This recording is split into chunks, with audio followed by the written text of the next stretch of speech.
Bien, tenemos una comunicación internacional. Pablo Alzola Cerero, ¿estás ahí, Pablo? Sí, aquí estoy. Bien, qué bueno que no hay tanto delay. Vamos a hablar con Pablo acerca de su libro, El cine de Terrence Malick, La esperanza de llegar a casa, libro que el día de ayer me compré, empecé a leerlo, me pareció apasionante. Yo llegué a la obra de Pablo por ver una ponencia muy interesante con un montón de filósofos, de profesores, una charla que se hizo en Zoom, realmente muy interesante, donde se discutía la obra de Malick. Una obra tan cuestionada por algunos críticos de cine, por algunos especialistas, un cineasta que siempre genera algún tipo de fanatismo extremo o aversión. Yo estoy del lado de los fanáticos, pero hay mucha gente que se indigna con Malick justamente por esta búsqueda trascendental en un siglo que todavía discute la trascendencia. Pablo, ¿cómo nace tu afición por Malick y las ganas de hacer este libro? Pues, bueno, en primer lugar, muchas gracias por invitarme. Pues mi afición por Malick empezó pues cuando yo estaba en los estudios de la universidad. Yo estudié en el norte de España, en la Universidad de Navarra, y allí el profesor de Filosofía del Lenguaje, me invitó a que escribiera algo sobre el árbol de la vida, porque se acababa de estrenar la película. Claro. Y nada, pues yo escribí algo sobre el tema de la belleza en el árbol de la vida. Yo estudié un doble grado, digamos, de filosofía y cine, y luego esto, al terminar mis estudios allá en Navarra, me permitió, bueno, yo ya tenía un interés por Malick y esto me ayudó a seguir con ello. Entonces, bueno, gracias a un máster y después a unos estudios de doctorado, pude seguir investigando en el cine de Malick y, bueno, y hasta hoy. La verdad que es una obra, la de Terrence Malick, que se ganó una fama en principio. Digo, yo recuerdo absolutamente el momento que apareció la delgada línea roja y se hablaba, y ahí vuelve a cobrar un poco, digamos, muchísima relevancia la discusión acerca de Terrence Malick por el hiato, por el tiempo que se había tomado desaparecido de la faz de la Tierra, donde la leyenda era que se dedicaba a la observación de aves. Tiene una primera etapa de su carrera, de Badlands, seguida por siempre me confundo. Sí, exactamente, pero que se llama Heaven's Gate. No, se llama Days of Heaven. Claro, porque Heaven's Gate es la de Cimino. Claro, es la de Cimino, sí, que lo que pasa es que Heaven's Gate o Gates of Heaven, la verdad que se presta a la confusión. Sí. Y aparte son dos películas situadas más o menos en el mismo momento histórico. Entonces digo, uno se puede confundir hasta los trailers. Pero bueno, decíamos la película con Richard Gere, para que quede claro, de Terrence Malick, esas dos películas, y después desaparece y vuelve con la delgada línea roja. También después de la delgada línea roja se toma un tiempo y ahí sí empieza a hacer obras de manera mucho más regular, que son este último pelotón de películas, encontrando a Emmanuel Lubezki como una especie de socio creativo, digamos, porque tienen muchísima impronta visual. Cuando Christopher Nolan o Alejandro González Iñárritu señalan a Malick como una referencia, basta ver la utilización de ciertos lentes y cierta vibra con la puesta de cámara para entender a qué se refieren, ¿no? Entonces, para hablar un poco de eso, ¿qué te parece que ha sucedido con este cineasta que tiene estos tres momentos tan claros? Por un lado, o sea, por empezar con las primeras películas, que son Malas Tierras, Badlands y Días del Cielo, Days of Heaven, esas dos películas son en cierto modo un cine, en cierto modo algo más convencional. Tampoco es un cine clásico, creo que se podría parecer a lo que se llama por entonces el nuevo Hollywood, el New Hollywood. Sí, claro, por supuesto. Esto es, ¿no? Malick de algún modo pertenece a esa generación de directores que hacen cine en los años 70, ¿no? Como son también Scorsese con Taxi Driver, o como es Arthur Penn con Bonnie and Clyde, o como es John Cassavetes. O sea, que de algún modo es un nuevo lenguaje que no es el del Hollywood clásico, pero todavía no es el Malick que va a venir en los años 90 y en los años 2000, que es más él mismo. Pero ya en Malas Tierras y Días del Cielo, yo creo que Malick tiene en esas películas como si fueran una semilla las preocupaciones que luego va a desarrollar mucho más en lo que se refiere al aspecto visual, esa atención de la cámara por la naturaleza, que parece como despreocuparse del plano narrativo, del drama que están viviendo los personajes, y se mueve hacia la naturaleza, por ejemplo, o ese uso de la voz en off tan peculiar que no sirve a un propósito narrativo, no hace avanzar la acción, sino que es más introspectivo, nos revela un estado interior del personaje. Eso ya está en Malas tierras sin Días del cielo. Uh-huh. Es cierto que ahí hay un hiato, hay un paréntesis de más o menos 20 años hasta que se estrena La delgada línea roja, y como han dicho otros autores, durante esos años Malick no es que se dedique a observar aves, que quizá lo hiciera también, pero también tuvo algo de trabajo creativo en el mundo del cine. Escribió algunos guiones, trabajó como, creo que, ayudante de producción en algunas películas. Algo hizo, no fue una actividad frenética, pero algo hizo. Él vivió en París la mayoría de esos años, uh-huh, donde conoció a su segunda mujer, y fue en los años 90, gracias al impulso de dos productores, se apellan Geisler y Robert Doe o algo así, que esos dos productores, que también son de tejanos como él, le animan a volver a la dirección, a adaptar una novela que ya se había adaptado en los años 60, que se llama The Thin Red Line, la delgada línea roja. Sí, sí. Y es verdad que la delgada línea roja ya es más Malick, el lenguaje se parece más a lo que vendrá después, pero todavía tiene algo de cine un poco más convencional, y como tú has dicho, es en el 2005 se estrena The New World, El Nuevo Mundo, uh-huh, y ahí ya Malick tiene una personalidad más propia en el cine. Sobre todo, yo también estoy de acuerdo con lo que has dicho, por ese tándem que hace con Emmanuel Lubezki. Es como que en la colaboración de esas dos personas surge un lenguaje visual que yo creo que es el lenguaje que Malick ha descubierto, y que él ve como un lenguaje suyo que es muy adecuado para expresar lo que él quiere expresar, que es muy complejo, porque Malick se atreve con temas muy trascendentes. En un siglo donde la trascendencia es una idea totalmente atomizada.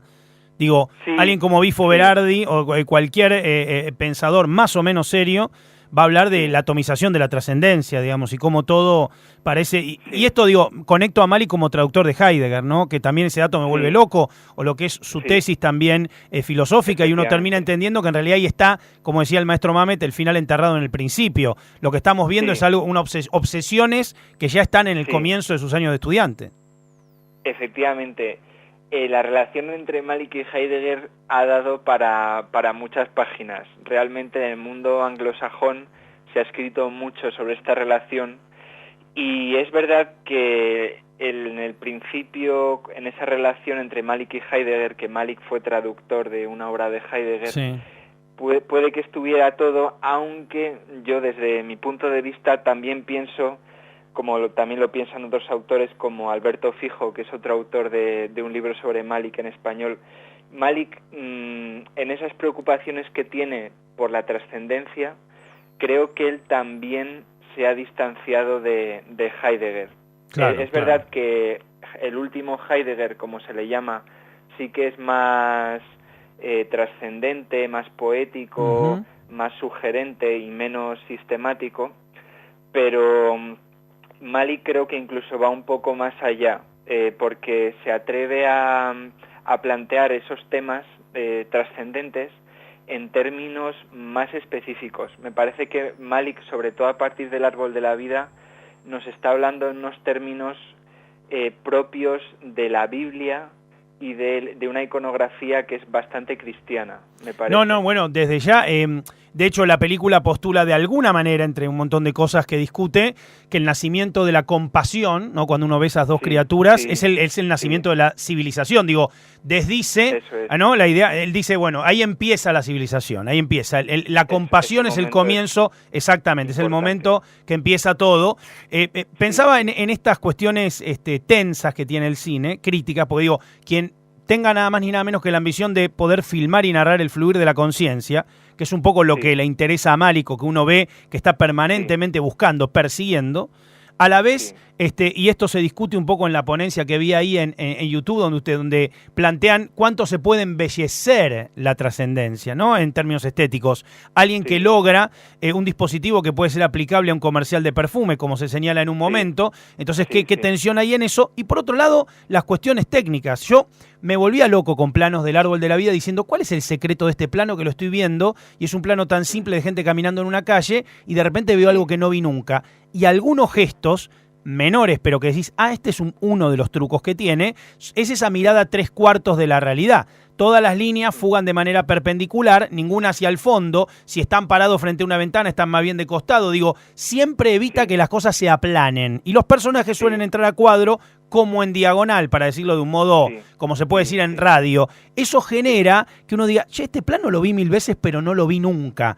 Entonces digo, más allá del montaje y de esto, ¿cómo crees que dialoga esto de repente tan pesado como hablábamos con un preciosismo innegable? Porque son bellísimas las películas de Malick también. Pues sí, hombre, es difícil de responder a esta pregunta así en pocas palabras. Pero, no, bueno, ya lo sé. Pero bueno, más o menos... yo no soy Terrence Malick, ¿no? Yo simplemente soy como un gran fan del cine de Malick. Pero un gran fan a veces sabe más del artista que el artista propio, te digo. Sí. Es verdad que Malick ha creado una serie de gestos visuales, como decías tú, que hacen que lugares cotidianos, como puede ser la calle que pasa por delante de la casa, o no sé, el jardín donde el padre cultiva unas lechugas, parezcan lugares que tienen como un encanto particular, una magia. Creo que esto, por un lado, estos gestos, por un lado hay algunos que se tratan de un cierto movimiento de la cámara. La cámara tiene como un balanceo muchas veces hacia adelante. Sí, claro. Hacia adelante. La chica macándose, digo, miles de veces pasa, sí. Muchas veces, efectivamente. Y luego también lo que tú has dicho sobre filmar la realidad en 3/4, yo no lo había pensado, pero también es cierto, como que la atención del personaje se dirige hacia algún punto que está fuera del encuadre también, ¿no? Como apuntando a algo que siempre está más allá, que nunca es posible atrapar. Hay un gesto que yo he visto en muchas películas de Malick y me acaba de venir a la cabeza ahora, que aparece en El árbol de la vida, aparece en To the Wonder, aparece en A Hidden Life, que es la última película, que es un gesto de la cámara que sigue desde detrás, desde la espalda al personaje, como andando con él, pero detrás, y en un momento dado el personaje se para y mira de costado, como percibiendo la presencia de algo, pero que es algo invisible, pero sin embargo percibe como esa presencia, esa cercanía. Esto se ve eso al final del árbol de la vida, con el chico, con Jack cuando es pequeño, con el sacerdote de To the Wonder y también con el protagonista de A Hidden Life. Ese es otro gesto también de Malick. Luego también muchas veces la cámara sigue la dirección de las manos, hacia dónde apuntan las manos. En The Tree of Life, en el árbol de la vida, hay una escena muy breve, pero muy característica, que es cuando la madre tiene al bebé en los brazos y señalando al cielo le dice, ahí es donde vive Dios. Sí, claro. Y en ese momento cambia a otro plano y la cámara se mueve como en un movimiento de grúa hacia el cielo, ¿no? Como intentando uno de los pocos momentos, acercarse. ¿te acordás uno de los pocos momentos de To the Wonder donde habla el personaje de Ben Affleck o dice algo o funciona la escena como escena? Es cuando le dice a su hija, allá estás viendo la sombra de la Tierra contra la atmósfera, cuando van caminando por el...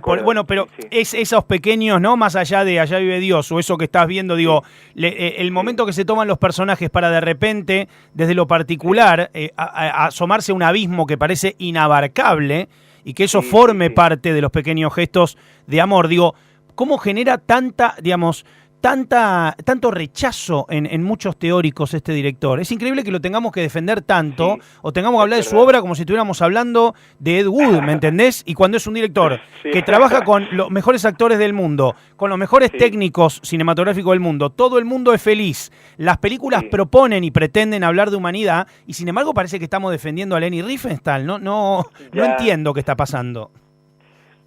Yo esto también lo he pensado algunas veces y también he leído pues lo que han escrito otras personas y creo que, bueno, en aquel vídeo de internet creo que yo daba una respuesta parecida, pero Malick, con este lenguaje tan característico, lo que quiere es hablar de cuestiones que afectan que nos afectan a cada uno de nosotros como seres humanos, Sí. pero a un nivel bastante profundo, como bastante íntimo.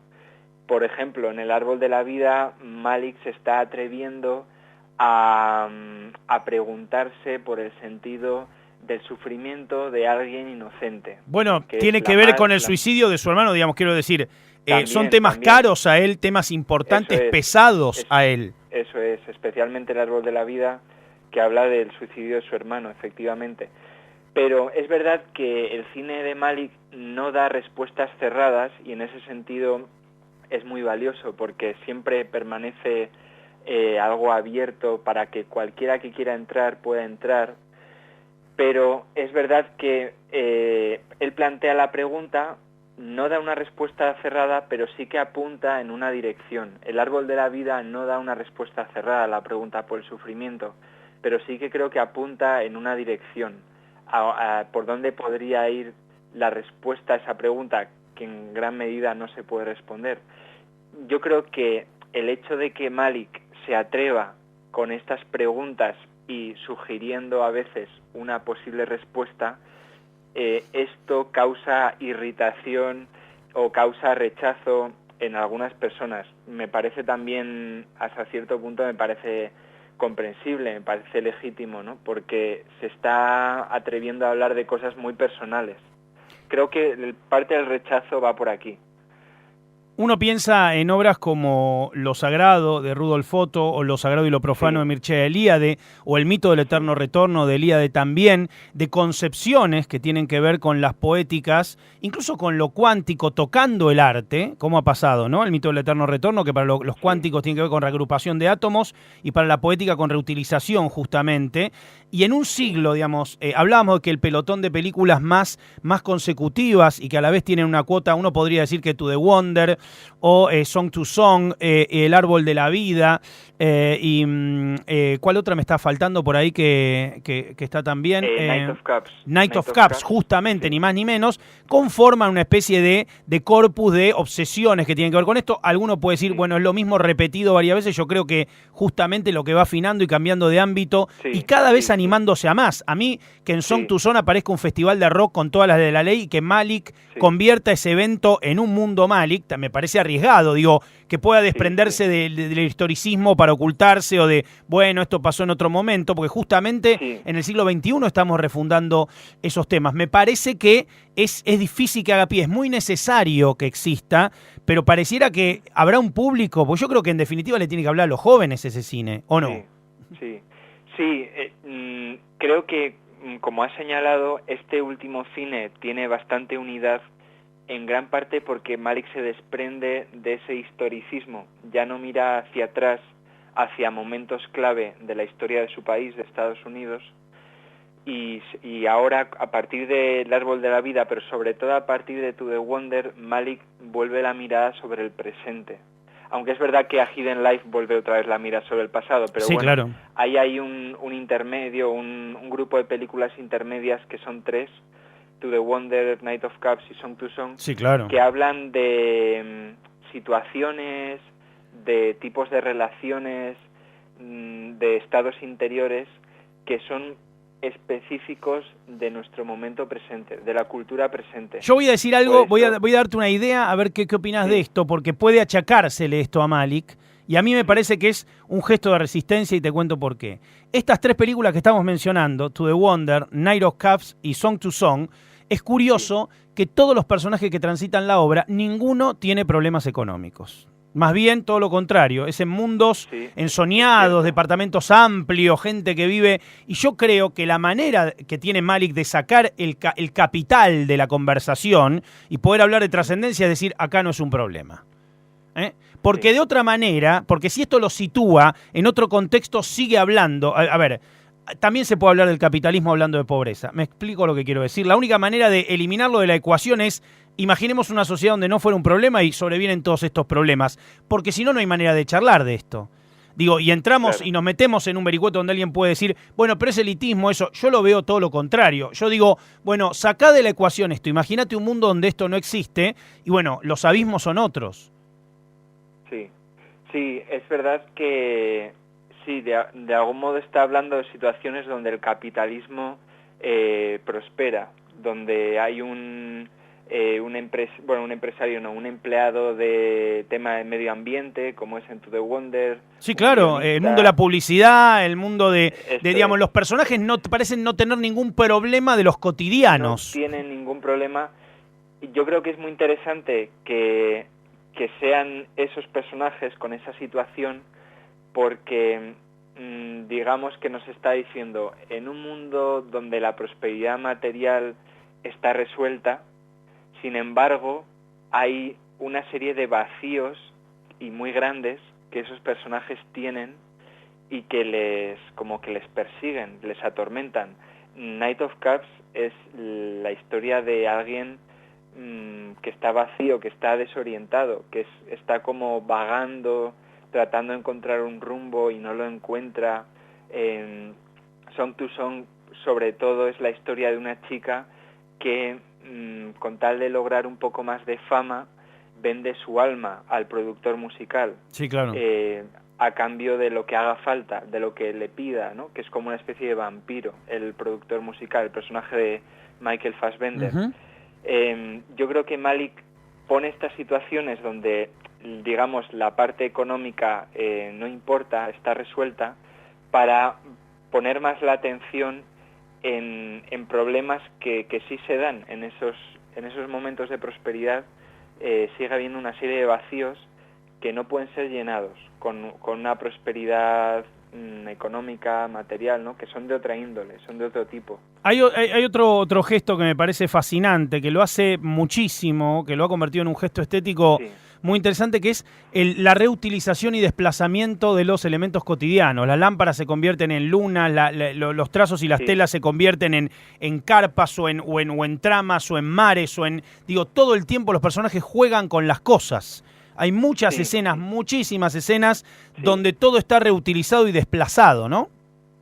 Sí, eso es verdad.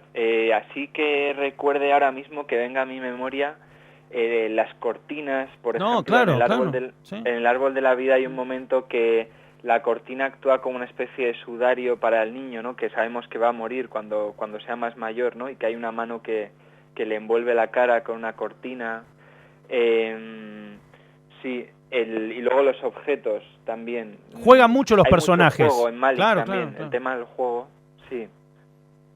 No, incluso los adultos, incluso lo que son las escenas de sexo, las escenas de amor, tienen mucho de juego. Los personajes juegan con el agua, juegan con la naturaleza, tienen un vínculo absolutamente lúdico con el mundo en términos instintivos, ¿no? Sí, efectivamente, el tema del juego está muy presente en el cine de Malik. A veces va relacionada con una situación, digamos, como moralmente mala, digamos, como puede ser en Song to Song. Claro.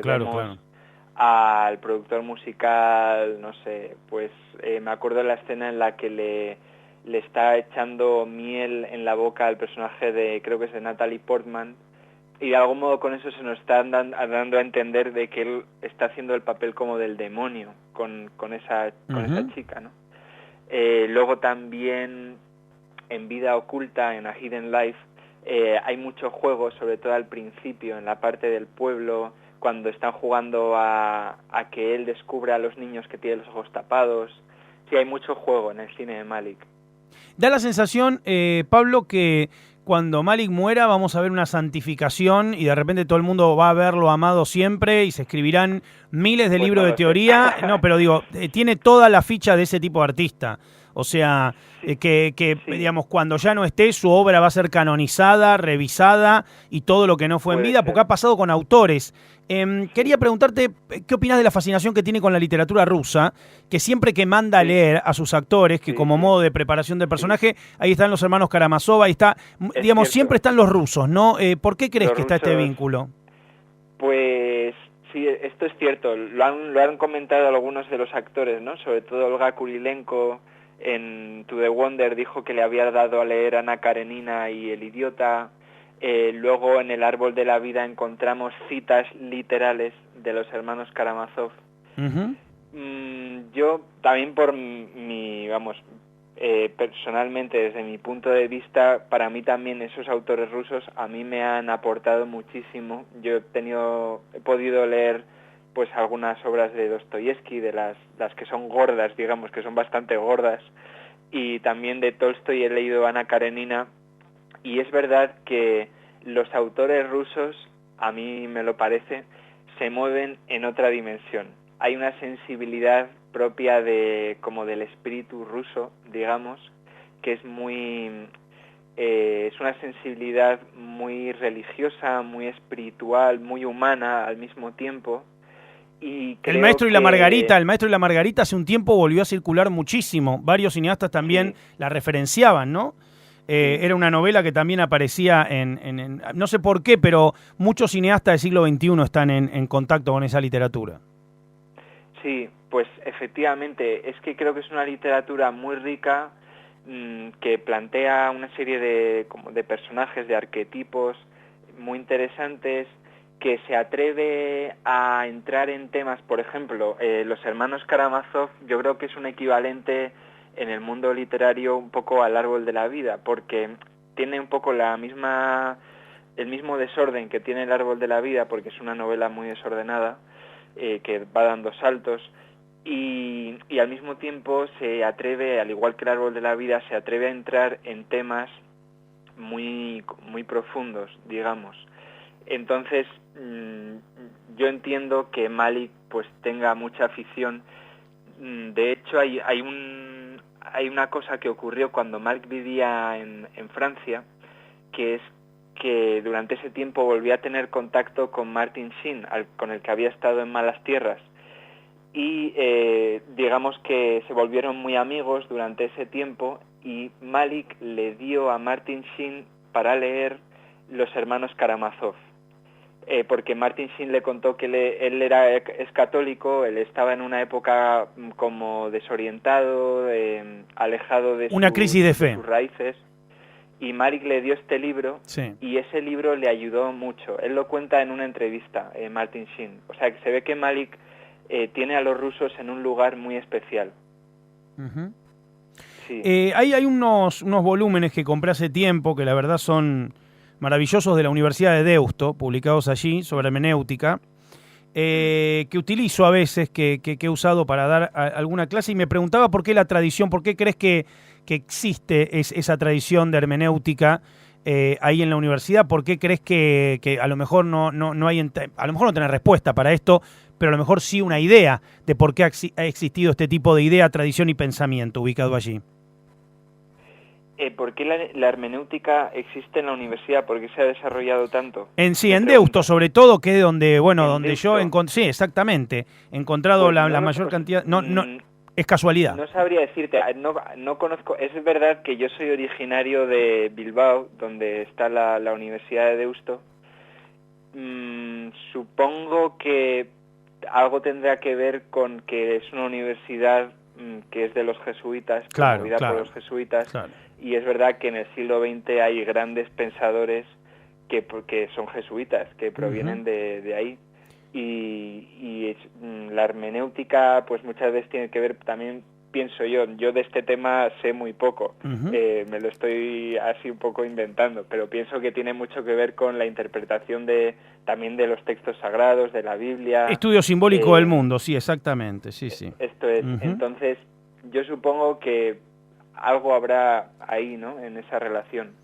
¿Crees que hay chance, lo último, vos sabés qué película está haciendo Malick ahora, sabés en qué está trabajando, qué es lo próximo que Un veremos poco, después? no mucho, A un ver, poco. ¿qué se sabe? no lo he dicho. Bueno, esto es como algo muy especial que me ocurrió hace unos meses. Por favor. Pude estar con Terrence Malick hace unos meses. Me vuelvo loco. Sí, sí. Bueno, en el libro lo cuento brevemente, pero... ¿Y qué tal? Perdón, bueno, ¿qué tal? Sí. Bueno, estuve con él, digamos, poco tiempo. Él es una persona muy sencilla. Sí, claro. El motivo fue que, gracias a un profesor italiano al que yo ya conocía, Armando Fumagalli, pude asistir a un preestreno de A Hidden Life que tuvo lugar en el Vaticano, en diciembre. En un lugar que se llama la Filmoteca Vaticana, que es un lugar de proyecciones. O sea, para que la vea Francisco. Bueno, yo no creo que la viera el Papa, porque en el momento de la proyección estábamos 60 personas más o menos. Yo pensé que me iba a encontrar con un lugar lleno de cardenales y de sacerdotes, pero no, la verdad es que había uno, creo. Era sobre todo gente del mundo de la comunicación, es verdad, de la comunicación cristiana, católica de ahí de Roma. Y la película se proyectó, es verdad que Malick no estuvo presente en la proyección. Yo tengo mi teoría, yo sí que pienso que durante ese tiempo él estuvo con el Papa, pero bueno, eso es una teoría mía. Como que mientras pasaba en la película un Misdirection, Malick estaba teniendo su reunión con Francisco. A mí me parece, pero bueno, claro. Eso ya es de mi cosecha. Pero es cierto que antes de la proyección pude estar con otro amigo que asistía, que se llama Andrés Cárdenas. Pudimos estar hablando con Malick mientras caminábamos hacia ese lugar. O sea, para, caminando, charlando con Malick en el Vaticano. Sí, sí. Una imagen muy de una película de Malick, ¿no? ¿Estamos de acuerdo? Totalmente. No podía ser en un bar, tenía que ser en el Vaticano, digamos. Totalmente. Un momento único. Sí, claro, epifánico, sí. Sí. Pues, bueno, la verdad es que es una persona muy sencilla. Estuvimos hablando, Andrés y yo le estuvimos contando sobre nuestras experiencias al ver el árbol de la vida, sí. como era algo muy especial para nosotros. Él nos dio las gracias. Luego hablamos sobre un filósofo que él tuvo bastante relación con él, que ya falleció, Stanley Cavell. Claro, era su mentor, ¿no? Un poco quien le dirigía la tesis. Sí, claro, lo contás en el libro, sí. Sí. Y después de la película sí que hubo un turno de preguntas sin micrófono, porque a él lo del micrófono no le gusta demasiado. Ah, perfecto. Entonces se formó como una conversación alrededor de él. Estábamos varias personas de pie, más o menos 10 personas, y le fuimos lanzando algunas preguntas y él iba respondiendo. Y entonces allí fue cuando nos contó, y conecto con tu pregunta, nos contó que él ya se volvía a Estados Unidos, a Texas, porque había estado una temporada larga en Italia, en Matera, que es un lugar donde se han rodado muchas películas sobre la vida de Jesús. Uh-huh.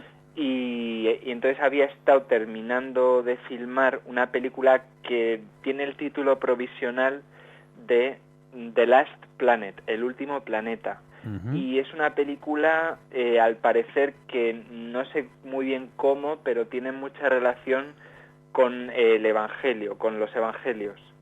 Sé que ya se ha anunciado quién hace algunos personajes, el personaje de Jesucristo, el personaje de San Pedro, el personaje del diablo. Y tampoco sé mucho más. O sea, es una película sobre la vida de Cristo, pero con una variante. Pero bueno, supongo que al mismo tiempo tendrá muchas cosas originales, supongo.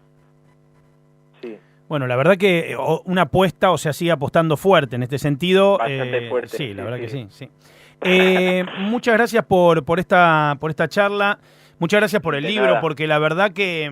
Gracias a ti. La verdad que charlar un poco de Malick, ¿no? Un cineasta que uno, repito, tiene que andar defendiendo como si estuviéramos hablando de, no sé, de un pornógrafo. De repente estamos hablando de alguien que lo único que intenta es, en tal caso, discutir la humanidad a su manera, con un montón, con una pretensión enorme, pero bueno, bienvenido sea en un mundo que parece que no vale la pretensión, digo, que no alguien que apueste o que en tal caso crea que se puede transformar el mundo, o por lo menos invitarnos a pensar y charlar un poco, ¿no? Adentro de una sala de cine o donde sea. La verdad que es un encanto. Muchas gracias, Pablo, por esta charla. Gracias, Sebastián. Por favor, a ti. Y estoy disfrutando del libro. Un abrazo enorme, querido. Gracias. Nos vemos. Un abrazo.